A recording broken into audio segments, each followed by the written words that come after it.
Welcome to Astrophiz. I'm Brendan O'Brien, and we acknowledge the traditional owners of this land and their ancient astronomical heritage. Join us as we fight for a greener future and sit down with the world's leading space scientists to see how our universe works. And right now, let's speak with an amazing radio scientist from ESA, the European Space Agency, who gets satellites orbiting Mars to do impossible things. Let's zoom over 8 time zones to speak with him. Here we go. Hello, Jacob. Hi, Brandon. And hello, listeners. In May 2024, our sun unleashed a once-in-a-generation eruptive event that set Earth's atmosphere ablaze with colour. But while we were captivated by the view from the ground, a much more violent story was unfolding 225 million kilometres away. Today we go inside that story with Dr. Jacob Parrott, joining us from ESA, the European Space Agency Space Research and Technology Centre in the Netherlands. Jacob is a powerhouse in radio science, leading the charge in deciphering the data from our fleet of Mars orbiters. Now, his work gives us a front row seat to the Mother's Day storm, the devastating impact on a world without a magnetic shield. We're diving deep into the solar fireworks that are stripping the Martian atmosphere and what these high-stakes cosmic collisions tell us about the survival of planets. Jacob, it's a real privilege to have you here on the show. And thanks so much for having me. I really appreciate the show you have here. And yeah, I'm super excited to show you what I found and also to share the story of how we got it. Awesome. Thank you. That's great. Now, just before we dive into that story and ESA's high-stakes physics, I want to look at your own launch phase. Can you take us back to where you grew up, please? Was there a specific moment or perhaps a particular discovery that first pulled your focus away from Earth and towards the complexities of space? Sure. So where I grew up, I actually want to start on a tangent. So I grew up in a tiny county called Rutland. It's the UK's smallest county, but for your Astrophiz audience, it's only the smallest county in the UK for part of the day because the moon is pulling the tides in and out of the Isle of Man. So Rutland can only be the smallest county in the UK for just part of the day. But yeah, so I grew up there. If it's a launch phase, then it suffered a lot of false starts and many setbacks. So when I first got into schooling when I was younger, I wasn't very good at it. There was extra lessons and learning support for most of the subjects, but we do a exam here when we're about 16 called the GCSEs, and I got surprisingly good results, and that just flipped a switch in my brain, and I thought, oh, maybe I can do this schooling thing. So I always had a love for biology. So not physics, not space, but it was actually biology most of the time. And my favorite book growing up was this huge photographic encyclopedia of all the animals in the world.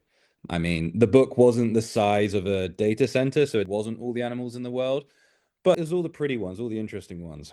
And I had a love for biology, and in the final year of school, we were given a project of independent study.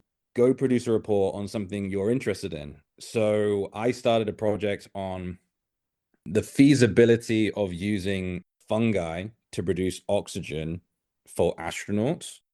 Back then, I think I just discovered mycology in the world of fungi, and I thought, okay, these little guys can do everything. It's such a strange world. So I did a project on, oxygen production. And I had a great supervisor for this private study project. And I have memories of sitting in his office talking about space. It was just open-ended conversations with a teacher. We were speaking about generation ships. We're talking about Drake's equation, stuff like that. But I had an interest in biology, but I kind of always thought I was going to be doing engineering, just the type of brain I had. So yeah, not science, more engineering. And then I saw that you could do a space engineering course at university here in the UK. It's got a long name. It's electronic and electrical engineering with space science and technology, but we can just call it space tech. So when I saw that I can do engineering plus space, then I knew that was the main shot. Wow. Okay.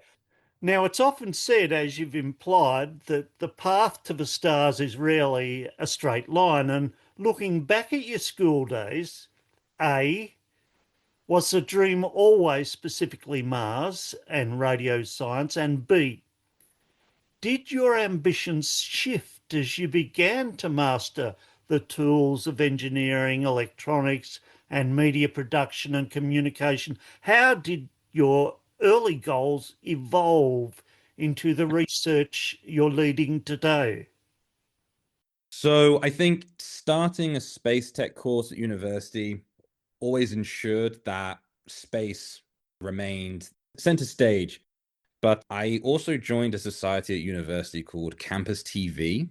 And this was a kooky, wacky group of people who they film things. They go and film university sports events, they get interviews, they do comedy sketches.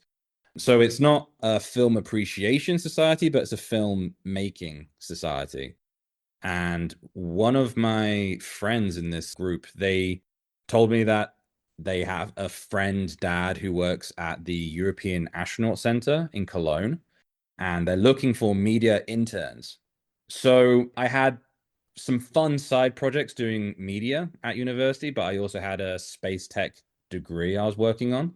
So this sounded like an incredible opportunity. So the media really came to the forefront when I started a media internship at the European Astronaut Center. Yeah. And I'm not sure whether you've had another guest from this place, but this is an amazing office. It's where all the European astronauts actually work. It's where their 9 to 5 is when they're not in orbit. Wow. Wow. So I'll just be in the kitchenette in the office, and then just Tim Peake, the British astronaut, will just come past and just use the washing machine in front of you. It's bizarre, but I was a media intern, so that means my job was to script and shoot outreach footage from the astronauts. There was a lot of setting up teleprompters and getting them to read things, Tim Peake doing the 200th anniversary of scouting, that kind of stuff.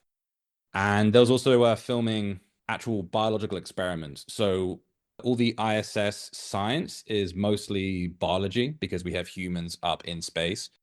So I had to film 2 scientific experiments that they would then review once they're on the ISS on their iPads, such that they could conduct the experiments. One was a muscle biopsy experiment that I had to film, and then one was an interesting experiment where you put on a VR set of goggles and you have to spin around in zero gravity, and we were testing the sense of proprioception. And this is it's the sixth sense. It's how do you know where your hand is when you don't feel anything, you can't see anything, you can't hear anything? How do you know where your limbs are? That's proprioception. So it was a test into that. So yeah, it was media, but it was also shooting some sciencey stuff as well. Wow. So it was a fantastic internship, but that media experience led into what I'm doing today, not necessarily by the skills it gave me, but more it gave me a complete tunnel vision on I have to get a job at ESA. Oh, That's it. It was ESA's great. Wow. I was an intern, probably 21 at that point, and I knew that ESA had a grad scheme. And I was like, okay, I'm going to get tunnel vision on this grad scheme. I must get this grad scheme. So I had my eyes focused on that for the next 2 years of my university time. And fortunately, I had a great supervisor for my final year project. This is where you got to make your dissertation at the end of your master's. You have 4 months. They tend to give you a project, but my supervisor for that was like, we can do whatever you want. So I put all my eggs in one basket and I changed my entire final year projects to fit just one job application. There was about 3 jobs I could apply for in the grad scheme at ESA, and I just completely changed my project to fit into this. So it's like when it came to the interview, I was like, yes, I've already been doing this 4 months. So yeah, it was a big risk, but yeah, I think that's roughly how I ended up getting there. And the job description was radio science for Martian orbiters. So then I just did that for the final part at university as well. That's fantastic. I'm sure there's a lot of listeners now, including me, turning totally green with envy. What a great launch for your career and a wonderful internship. That's just, oh, that's beautiful, Jacob. Well, so that first degree was a master's in space science and electronic engineering at the University of Bath. And then after that, you embarked on your doctorate at Imperial College London. Now, for our green early career researchers and undergrads who are listening right now, could you tell us how you arranged it and why you decided to do your PhD at Imperial College London? Sure. So I would love to tell you that I was finishing my grad scheme at ESA and I had a large roster of potential places I could go. I had people knocking on the door asking for me to do a PhD with them. But in reality, if you're doing radio science for the planet, there's not many places you can go. So I reached out to some places, maybe 4, that would actually fit me. And Imperial was the only one to respond. So for the early career people, or the people who might be reaching out and trying to find their own self-proposed PhD, it's a lot of stalking potential supervisors and the realization that there's actually not many institutes that do fit in with what your very esoteric niche that you've carved out. So it was very lucky that it was Imperial, because Imperial is a good university, but it also has the largest endowment of any UK university. So they had the money to fund a self-proposed topic because they weren't advertising this. This wasn't a normal PhD where there's a supervisor and funding and a topic, packaged together, and then hundreds of people apply and they fight it out to see who they give it to. This was me coming with my work that I did during my grad scheme at ESA and saying I'd like to extend this into a more scientific realm. And yeah, they took the bait. I loved my supervisor at Imperial. He's an amazing man. And it went really well. It went really well. Beautiful. So that research trajectory, it's centered on a very high level speciality, as you've just indicated, and your topic, Martian aeronomy with mutual radio occultation. Now, to help our listeners and myself to get our bearings, could you define the mission for us and what is the science of aeronomy actually trying to solve, and how are you using radio occultation as a primary tool to decode the secrets of a red planet? Yeah, so aeronomy is the study of the upper atmosphere. So us Earthlings on the surface of the planet, we're so concerned with the troposphere that we inhabit. Yep. Even our planes are in the troposphere. Even if we're at the top of Everest, we're in the troposphere. But aeronomy is just the study of everything above this. And this includes the ionosphere, which is the charged regime above in the high altitudes of our planet. And I'm doing the Martian aeronomy. So that is the study of the upper atmosphere of Mars. There is a reason I'm not doing the entire atmosphere of Mars, and I think I might come to that later in a later question. It's a very technical drawback of our experiment, which meant that I couldn't get the lower atmosphere in my readings. this isn't really by choice that I'm doing aeronomy. I think I would have liked to do the entire atmosphere, but I'm stuck to the higher altitudes for now until I figure out some processing thing. And then radio occultation, how we're using radio occultation to look at this. So occultation, the English word occultation, is just a very fancy word for blocking. Yep. So during an eclipse, the moon is occluding the sun. That's an occultation. Yep. And radio occultation is when there is a transmitter and a receiver sharing a radio link, just like a string between two balls flying around. And a radio occultation is when their radio link will be, occluded, that one of the transmitters or receivers will go over the relative horizon. It'll just get blocked. Yep. And just before it dips down over the horizon, this radio link will bend slightly due to the refractivity in the atmosphere or ionosphere. So say where the receiver is here on Earth and there's something orbiting Saturn millions of miles away. If they're sharing a radio link, as it cuts into denser and denser layers of Saturn's atmosphere, it will bend more and more and more and more. And you can look at this bend as a Doppler shift at the receiver. So you're just looking for frequency shifts and then going back and saying, okay, this frequency shift means it's this dense at Saturn for this height at this location. Got it. So yeah, that's what radio occultation is. And what we're doing, the key selling point is the mutual radio occultation. So mutual's doing all the heavy lifting here. For decades, we have been doing radio occultation of transmitting from a spacecraft going around another planet, and then we've been receiving it at a ground station on Earth.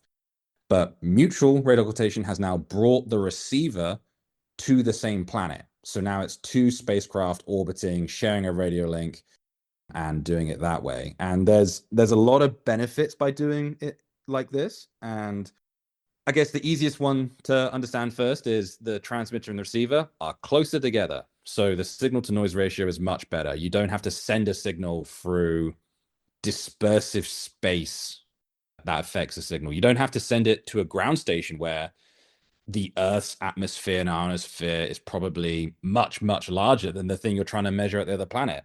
But the key thing that I like about mutual radio occultation is it lets you see the middle of the day and the middle of the night, which is critical for the key scientific takeaway of this chat we're having, that we saw the solar storm.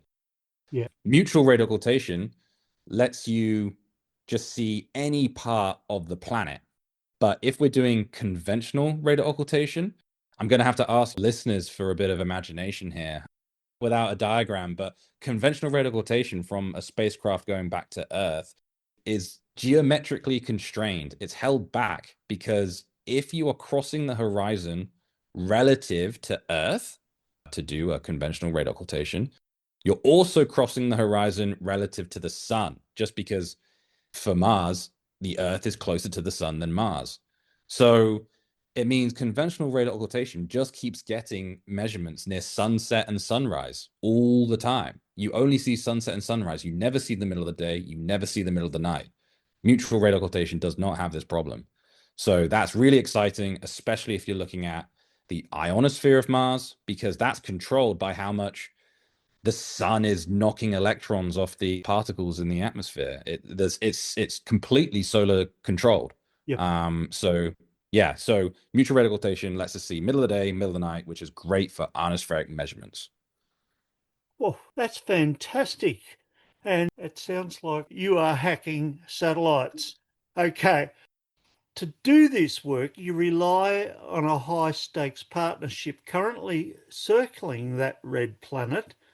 I'd love for you to introduce our listeners to those collaborators of yours, Mars Express and the ExoMars Trace Gas Orbiter. Now, they've been up there for years. They're doing very different work. What's the primary scientific missions of each one, and how do they specifically team up? You've told us about the occultations that happen when one goes over the horizon. Tell us more. What are they doing to provide that data?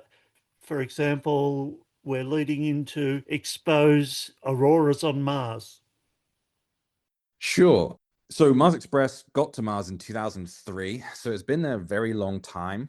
And it was ESA's first venture to the Red Planet. And it was just carrying just a broad range of instruments. It was just trying to see as much as possible. So it had high resolution cameras, it had a spectrometer, it had a subsurface sounder. It's called Mars Express because it was developed in a very quick development time. It shared components with Venus Express, and it also got to Mars a incredibly lucky short period of time. So just the transit was tiny because of a very rare combination of orbits between Earth and Mars. And this combination won't happen again for 150 years.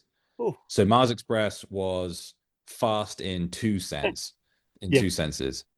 Trace Gas Orbiter is much newer. It arrived in 2016 and it's part of the ExoMars program. So this is ESA's program to look for signs of life, most likely past life on Mars.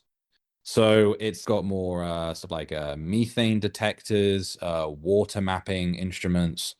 But ExoMars program also involves the Rosalind Franklin rover, which is still getting tested here on Earth. So that would be ESA's first rover to the Red Planet. And that means that Trace Gas Orbiter also had to be a relay hub. It's just a very big, powerful antenna. It receives the weaker, fainter signals from the smaller antennas from the rovers, and it then amplifies it and powers it up for its high gain antenna and shoots it back to Earth.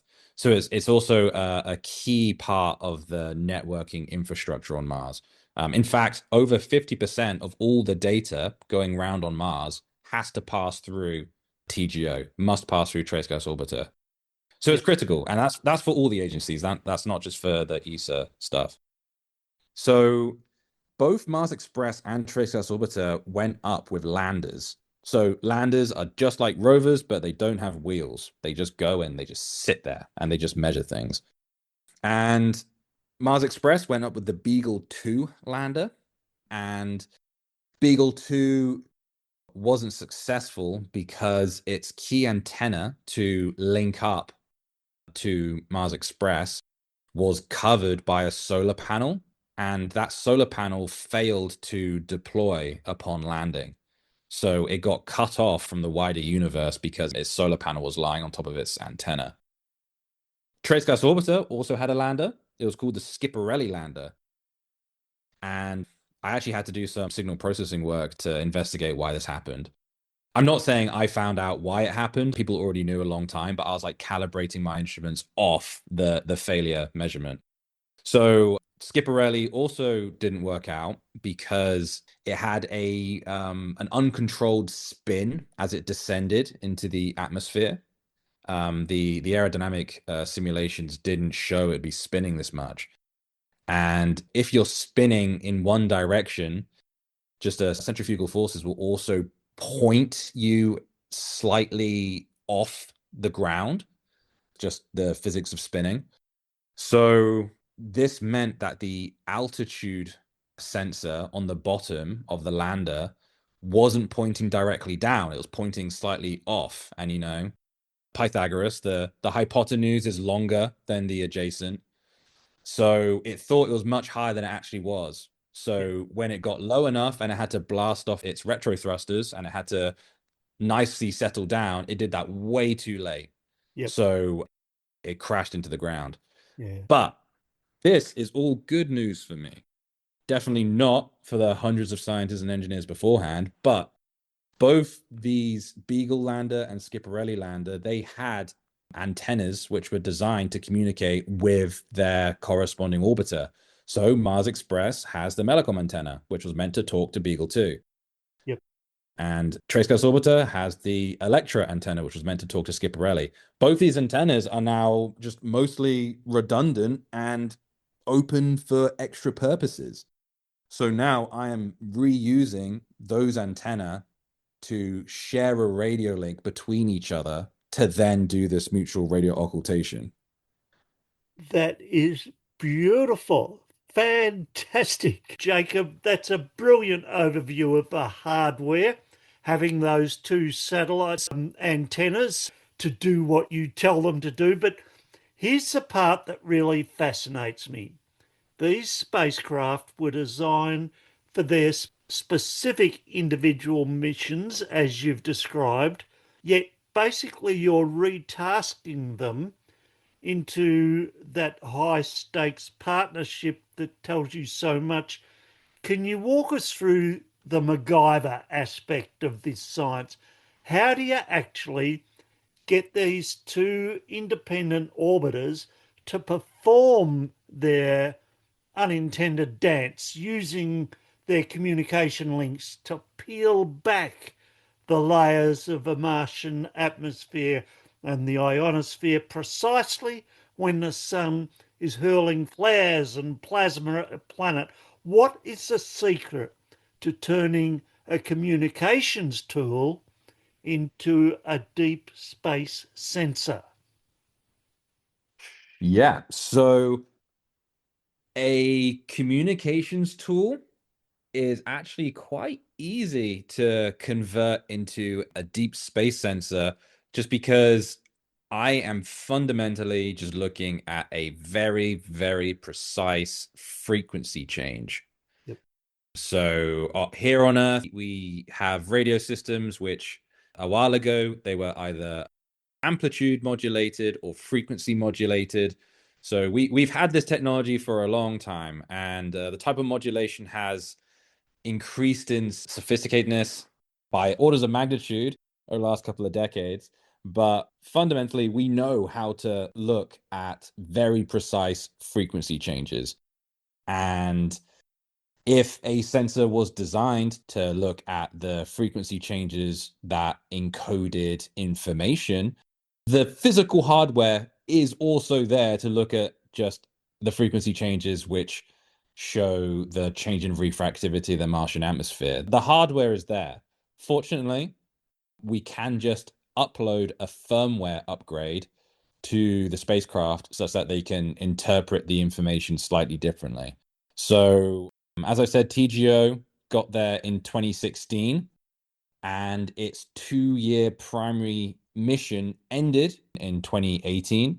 So when a primary mission ends, there's then a call that goes out through ESA saying, what else do we want to do? And mutual radio occultation was always an idea, but it wasn't part of the primary mission. So then the question was, okay, we want to send and receive a signal at Mars. We have 2 ESA orbiters for the first time. Do we send from Mars Express or do we receive at Mars Express? Like which way are we going to do it? And ultimately, it became a decision between something called open loop or closed loop. So you can record a signal in closed loop, which is probably what your phone is doing. Maybe your laptop's doing it now. Say there'll be a single carrier tone and there'll be modulations on top of that carrier tone. And closed loop will use a device called a heterodyne receiver, which will lock onto that frequency. It closes the loop. So you can then measure much more precisely the frequency changes because you kind of have tunnel vision on a specific frequency. Yep. Open loop on the other side is just where you just record everything. You record the widest bandwidth possible such that you can capture as much as possible. So if there's waves on the top of a swimming pool, open loop is just looking at the entire pool, and then closed loop is just looking at a single swimming lane. So it's easier to understand and you can look closer. So TGO could do open loop, but Mars Express can't do open loop. And we need open loop because not only are we tracking the frequency change as the 2 spacecraft descend over the horizon, so you can see a little bit less of each other, and then you can't see each other. That's called an ingress occultation. But we also do egress occultations, meaning you can't see each other, and then you can see a bit of each other, and now you can. They're rising over the horizon. That's an egress occultation. And when the two spacecraft reveal themselves to each other in that way, you have no idea what the frequency is between the two of them. You don't know what the atmosphere is doing between the two spacecraft. So you have to record open loop just so you can be sure that you're gonna see the frequency. So yeah, you don't want the tunnel vision for an egress occultation. So that was the decider. That was we're gonna send from Mars Express, we're gonna receive at Trace Gas Orbiter. So we only needed to do a firmware upgrade to Mars Express because the first 4 times we did the measurement, when I got the data back, it was filled with silent periods. The signal was horrendous because Mars Express just didn't know how to transmit a simple carrier wave. It just didn't have that ability. So we originally set it to do a hail sequence, which is basically do what its antenna was designed to do, shout out into the abyss for the Beagle 2 lander. It was the hail sequence. And that's all it knew how to do. So I was looking at the signals from the hail sequence, and it was terrible for radio science. So we did have to upload a firmware upgrade to Mars Express to ensure that it did a simple carrier wave. You asked about how do we get the two orbiters to do this unintended dance. I do the orbit simulations myself with a ephemeride system called SPICE. It's just a system where it doesn't do the forces of gravity and stuff like that. It's a system that says where each spacecraft and planet is going to be for every second of all time. Imagine just the spacecraft is on a roller coaster track. It just says where things are going to be. Not calculating the physics, it just says where things are going to be based off someone else's supercomputer simulations. So I do the orbit simulations with that, and I can see when egress or ingress occultations are going to happen. And then I would take them to the operations center at ESA. Well, I wouldn't take them, I'd send an email. That's in Darmstadt, Cologne, the operations center. This is kind of like our equivalent of Houston, we have a problem. This is where the operations happen. I'll take the times to them and I'll give them 100, and they'd come back with 2 possible moments. And Yep. so it was we're testing a new idea, so it's the absolute lowest priority. And you know how I said that over 50% of all the data going around Mars, it goes through Trace Gas Orbiter. It means if we're anywhere near any of the surface assets, Curiosity or Perseverance, if we're anywhere near those, you can't jeopardize that link. If Perseverance just took a new photo, that absolutely has priority on uplink over our radio science sessions. So there's proximity to surface assets is a huge limiting factor, but then also sometimes the sun is in the way. So there's a solar conjunction, so the sun is blocking Mars from us. And yeah, sometimes a measurement will happen and then it will just sit on Trace Gas Orbiter's hard drives for around 2 months. So there's all these other constraints in making this happen. Beautiful. Absolute satellite hacking at its finest, Jacob. Now, for the engineers and data crunchers in our audience and for me, I'd love to follow the signal path. How does that raw radio pulse at Mars make its journey across 300 million kilometres of space to land on your workstation at ESA?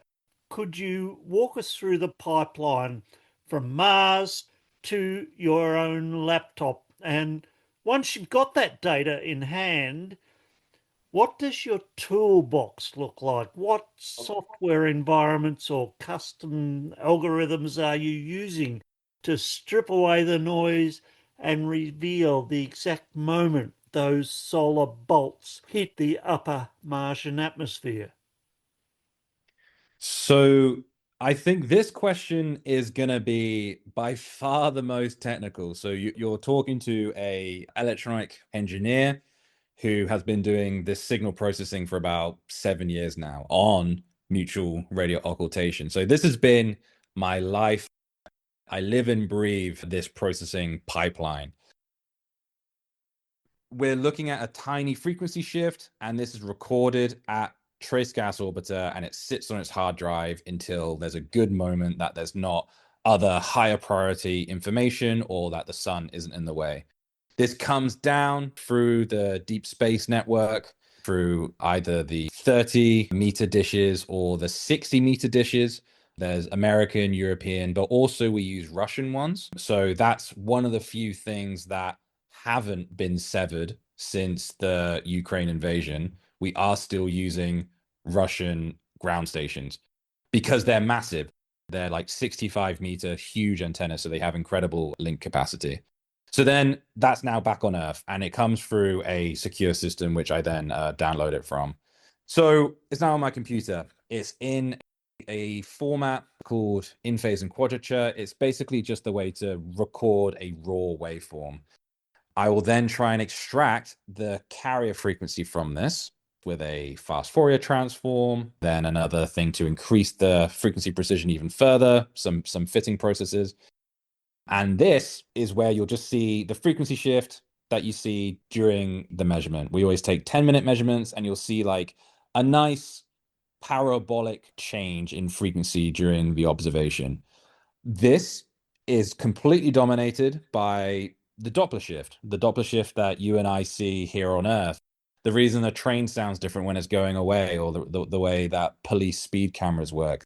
The Doppler shift is dominating this. The motion of the two spacecraft produces kilohertz of frequency shift, and I need to get less than a hertz of frequency shift due to the atmosphere and ionosphere of Mars.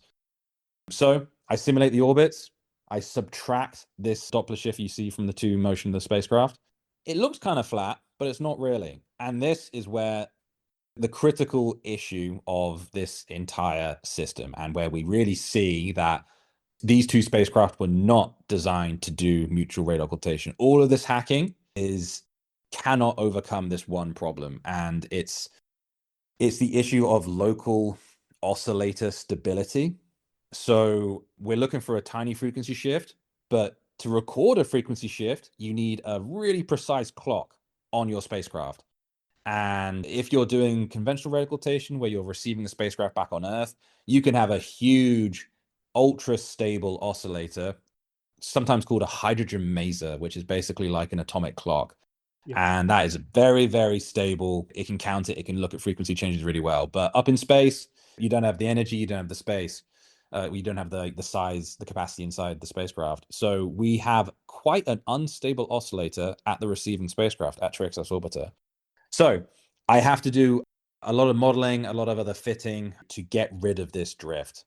And I have to make some assumptions in this way. And these assumptions is why I've always been talking about aeronomy. This unstable drift is the reason I cannot see the lower atmosphere, and I never will. We will just need new hardware to see the lower atmosphere. Yep. So that is the drawback, and that's why we're only ever talking about the upper atmosphere here. Yeah, you're asking about the tools. The tools is Python. All my processing is in Python. Cool. And I bet a lot of our early career astronomers just went, yay, Python. Yeah, exactly. Fantastic. Yeah. Okay. This is where it all comes together. You and the team you've been working with, you've just published a powerhouse paper in Nature Communications titled Martian Ionospheric Response During the May 2024 Solar Superstorm, also known as the Mother's Day Superstorm. I was thrilled to see it was open access. And so, look, I've got to admit something here. I really only understand the abstract and the conclusion. Everything else goes way over my head, but I think I'll be able to go back and understand a bit more now, thanks to your explanation you've just given us. Now to the big reveal. When that solar superstorm actually slammed into Mars, what did your data show? What was the physical reaction of the Martian ionosphere? And once the results were out, this is a third question, I'm sorry about that. What was the ripple effect among your peers in the planetary science community? The data showed a huge response in the ionosphere. So the main way scientists talk about the ionosphere is electron density. How many free electrons are flying around per unit volume? So electron density is the main word. And our mutual radio occultation observations, the final output of all of that is a electron density profile. So just imagine a long, tall graph where you can see the electron density with respect to height. And we saw the normal ionosphere on Mars, which consists of a upper M2 layer and a lower M1 layer. We saw that the upper one, the M2 layer, was a little bit bigger, but then we saw that the lower M1 layer was massive. It was 3 times bigger. And this actually is the largest response to the sun we've ever recorded at Mars. And this lower bump was especially interesting. So, what actually is the physics going on here?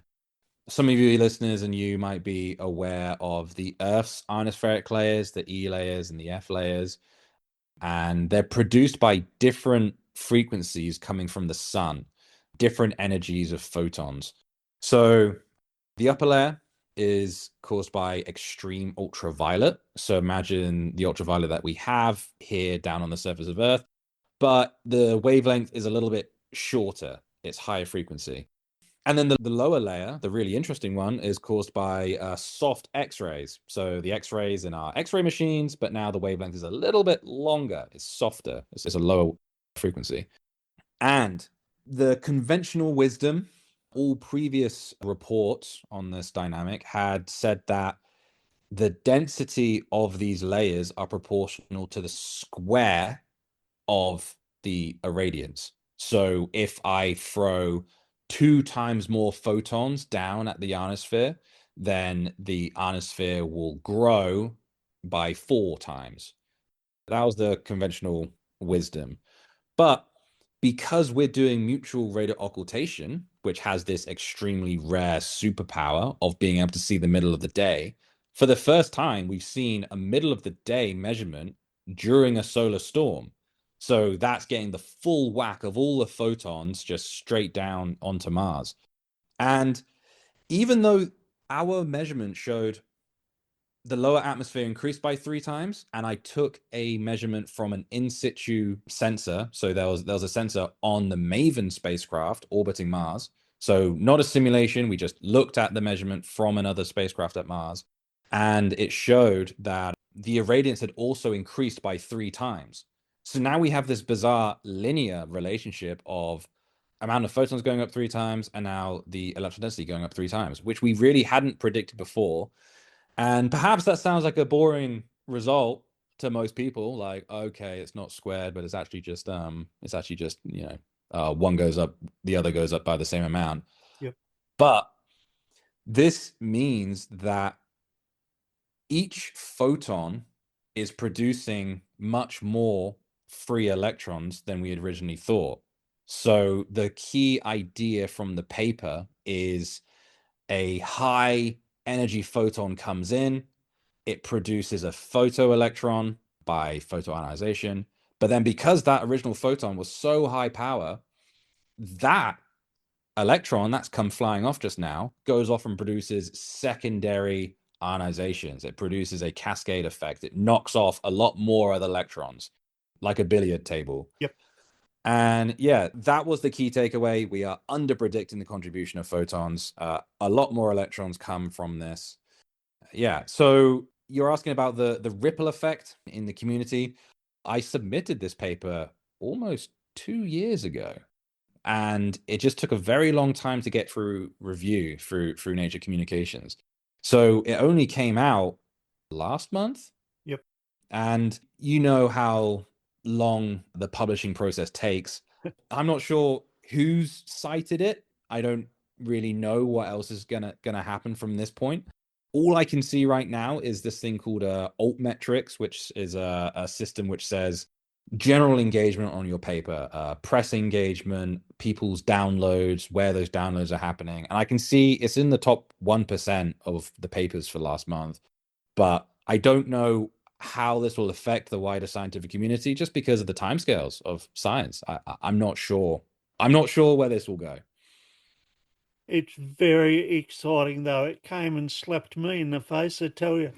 Okay, that leads us perfectly into the reality of the scientific process, Jacob. It's really a smooth sail. You've told us all about the tweaks you've had to do all along the way through this process when you're coordinating across international borders on such a specialised frontier at ESA Radio Science.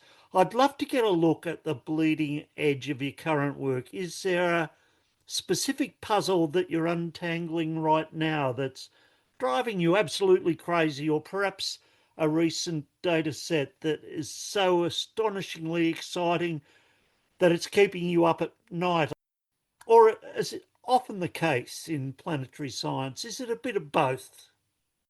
Yeah, the magnetic field. The magnetic field of Mars is a bizarre, strange creature. So, as I said a little bit earlier, mutual radar occultation lets us see the middle of the night.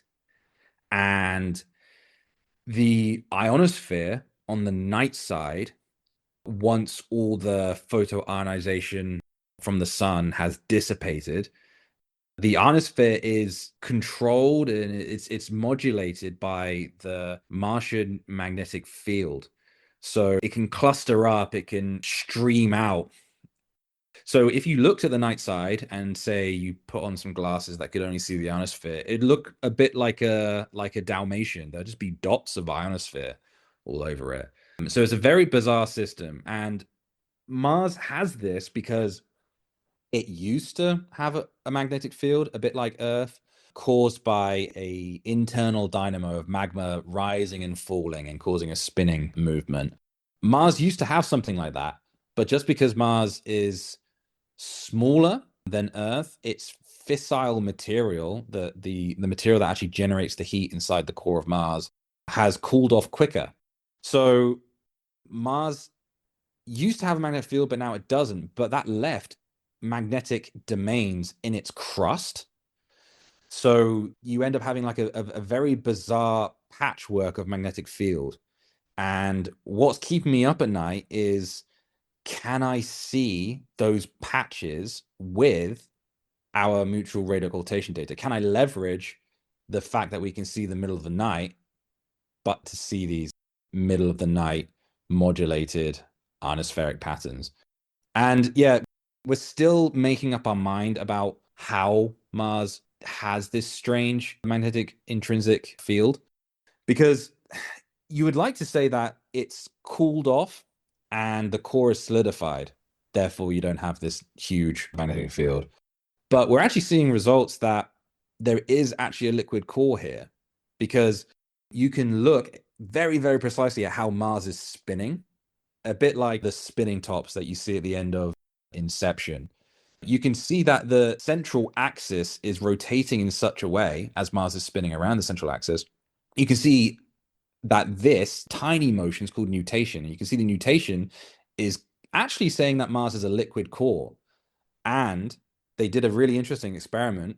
They used a diamond anvil. So they put two big diamonds together and they shot a laser at it and they squeezed some magma together.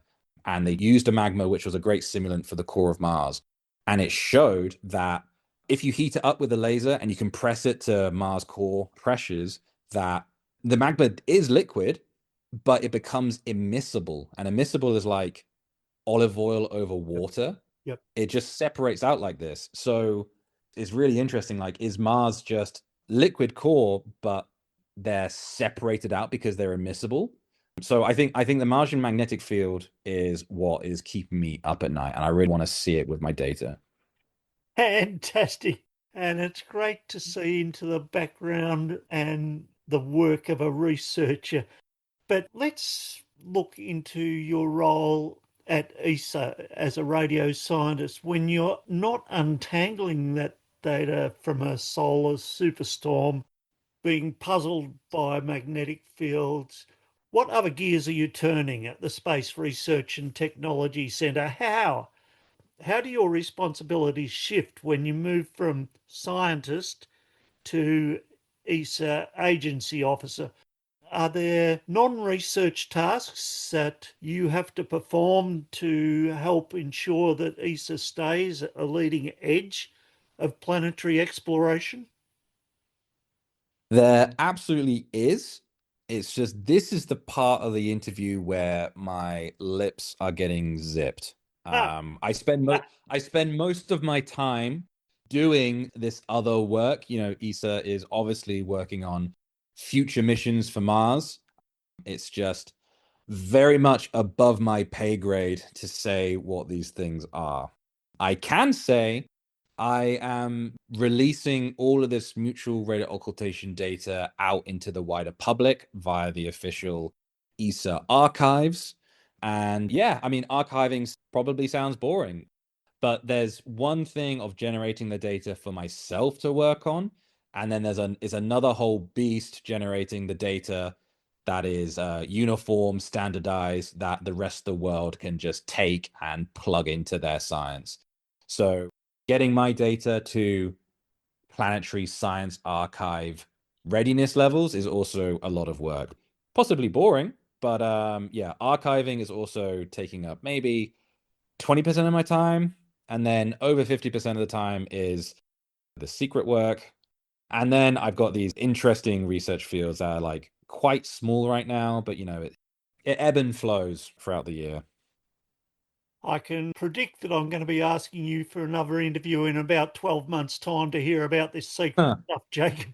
Anyway, we're seeing a paradigm shift across the entire scientific landscape with the integration of AI, artificial intelligence. Is AI becoming an essential co-pilot? I shouldn't have used that term. Is AI Hmm. becoming essential for the radio scientists, helping us to find that signal in the noise of the Martian ionosphere? And where do you see this partnership between human intuition and machine learning? Where's that partnership heading? And are you seeing it move just beyond automation into, I don't know, the realm of discovery, perhaps in how we sift through those petabytes of data from the Mars orbiters, or predicting atmospheric signatures of the next solar superstorm? How do you see it from your vantage point at ESA? It's affecting ESA as it is the rest of the STEM community worldwide. It is a formidable force. I have some examples where it even reveals some creativity. So, when I was finishing my PhD at Imperial last year and I had written my thesis, it's a 200-page dense document. You saw it.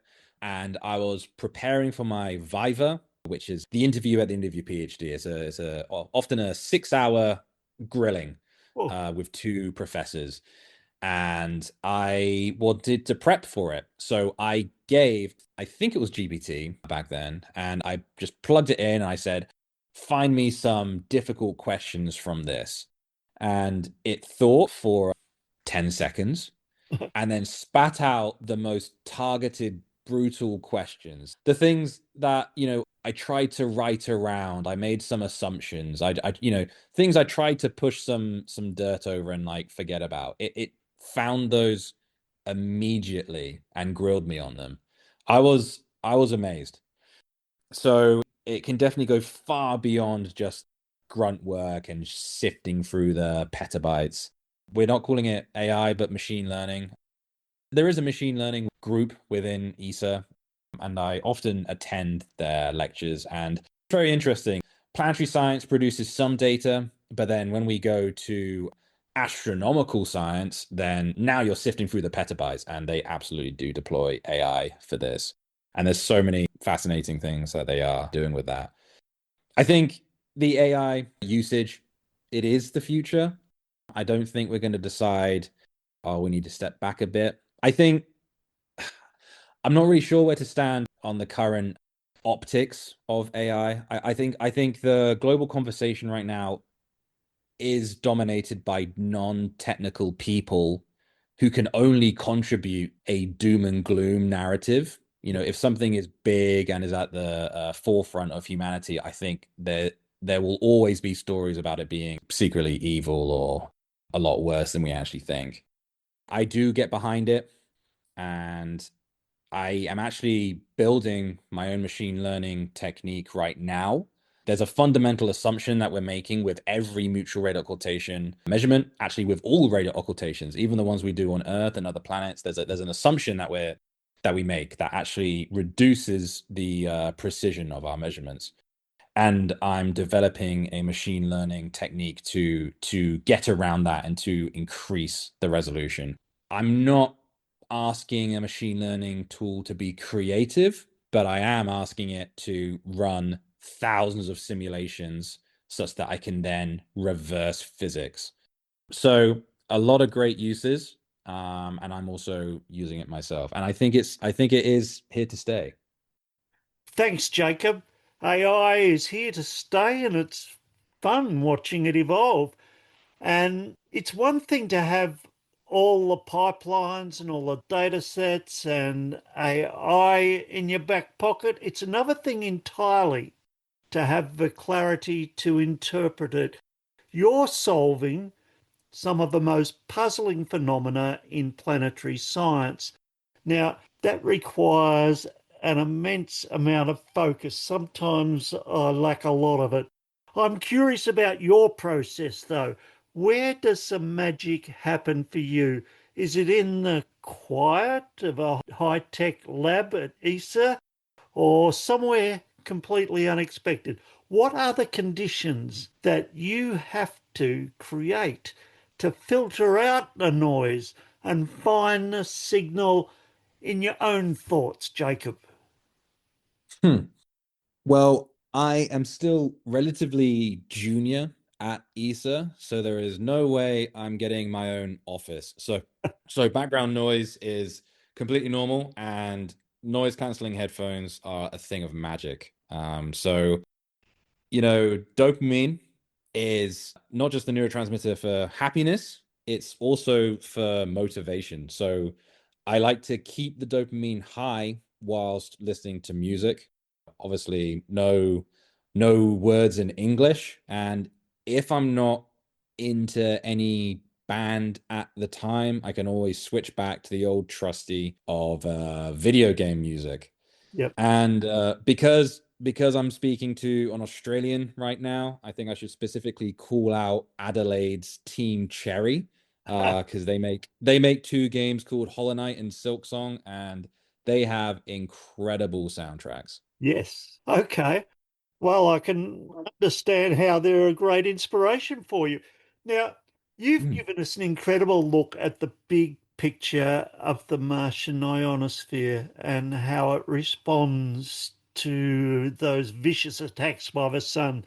And I'm struck by the diversity of your own background, from your days as a video creator to your time as a student volunteer on the helplines at Bath.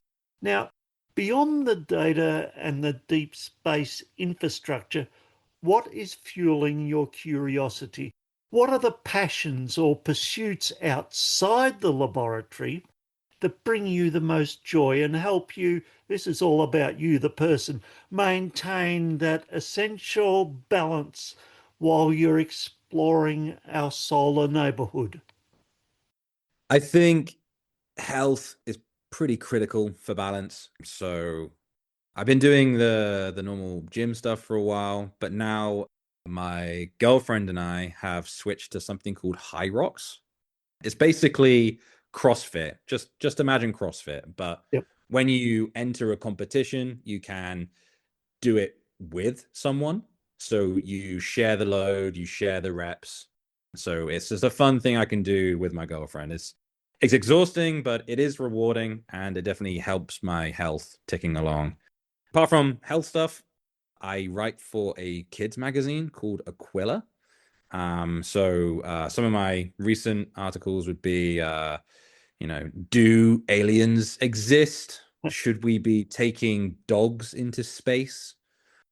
I like that article because I go into the actual practicalities of taking a dog, and could we use their, their excrement for farming? Could we use their excrement for building bases? Just fun stuff like that. And I always love to see what the illustrators do with my words. I am an electronic engineer, so I am a nerd at heart. And last weekend, I ripped apart my old gaming PC and I converted it into a extremely dumb local AI. I've named it Tugboat, and it's currently tasked on finding my girlfriend a job. She has a job right now, but it's just hunting for her. So it is not smart enough to write an application, but it is smart enough to click around on the internet and then find what is suitable according to her CV. So it's not smart, but Tugboat is a simple man, but he has tenacity. He is always on. He is always clicking around. So that's a fun side project as well. That's that's outstanding. And oh, look, I really hope Tugboat finds a really fabulous job for your girlfriend, Jacob. That's awesome. Thank Okay. you. Look, we've covered the hardware, the hacking, the high stakes physics of a Mother's Day storm. But science, as you've just told us, it's essentially a human endeavor. And to wrap up, for me, it's heading towards mealtime. For you, you're heading off to work. I'm handing you the golden mic. What is the one thing in the world of science or society that you are most passionate about right now? Whether you want to champion equity and representation or call out the barriers to discovery, we want to hear your unfiltered perspective. What's your final word for the Astrophiz audience, Jacob? I think I'm going to be preaching to the choir here. And I've noticed recently, I don't know, in the last 5 years, that certainly in Europe, people my age have become very pessimistic about the future, and they have negative impressions on technology, and especially space. I always hear at any party, there's always, why are we sending stuff up there when we could be spending money down here and fixing Yeah, things like climate change? And I just want to say that I don't think this counterfactual is as clever as you think, and it's very short-sighted.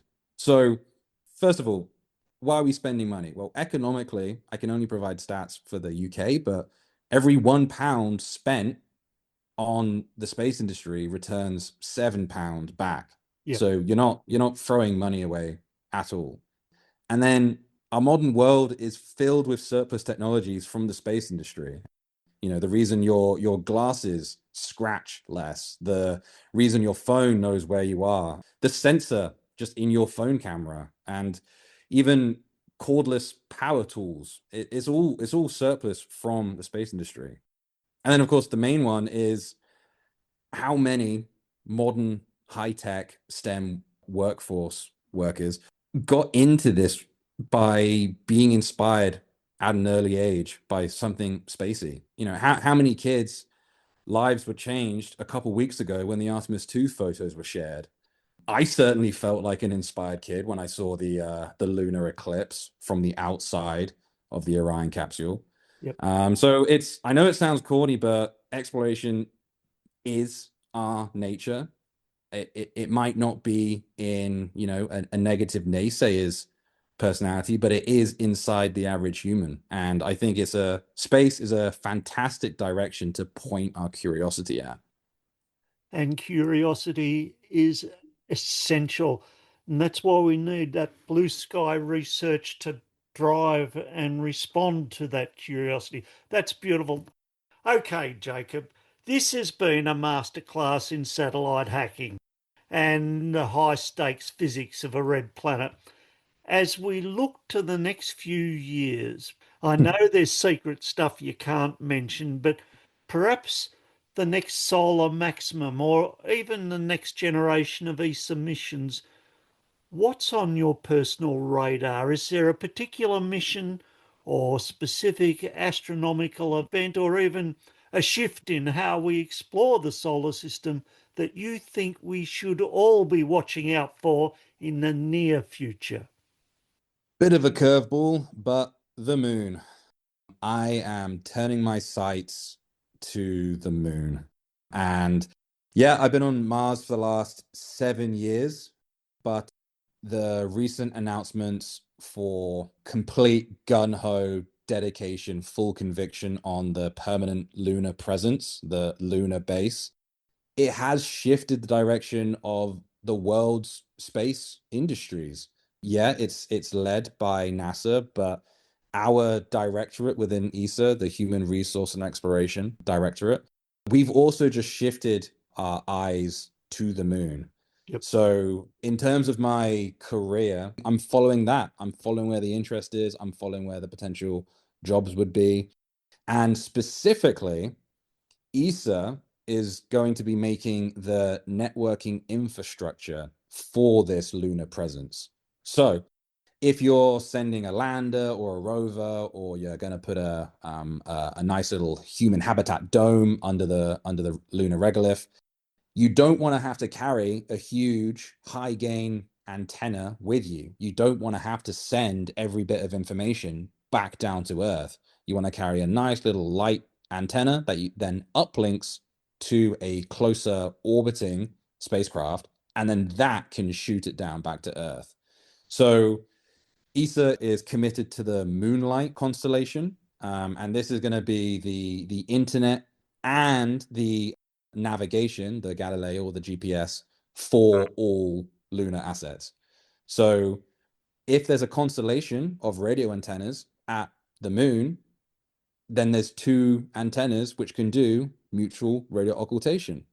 And even though the moon's atmosphere is very boring, i.e., it's a very loose, gravitationally bound exosphere, I haven't mentioned this whole talk, but mutual radio occultation doesn't just see the line of sight radio link between the two antennas. It also sees the reflection from the ground.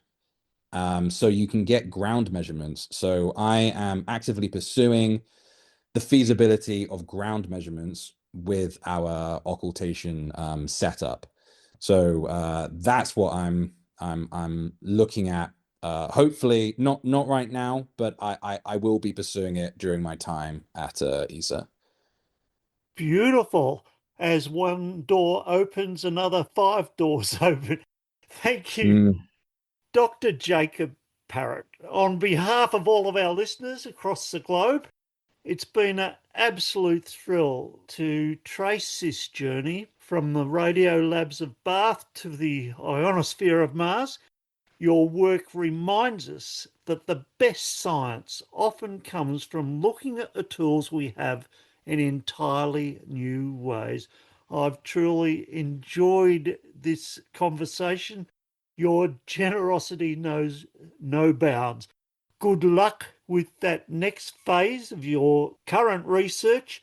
The way your career looks like it's just going to keep on relaunching itself.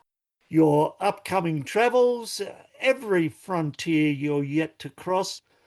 May your career continue to be a blast, Jacob. Thank you so much for joining us on Astrophiz. Thank you again for having me. It really has been such a joy chatting to you, and your considered questions were amazing. So I love it how you managed to string together a narrative from all the information you found about me, and it has been a pleasure. Excellent. Thank you, Jacob. Thank you. And from me, good night. And from you, good morning. Thanks, Jacob. Bye-bye. Thanks for listening. And remember, Astrophiz is free, no ads, and unsponsored. For transcripts and full show notes, visit astrophiz.com.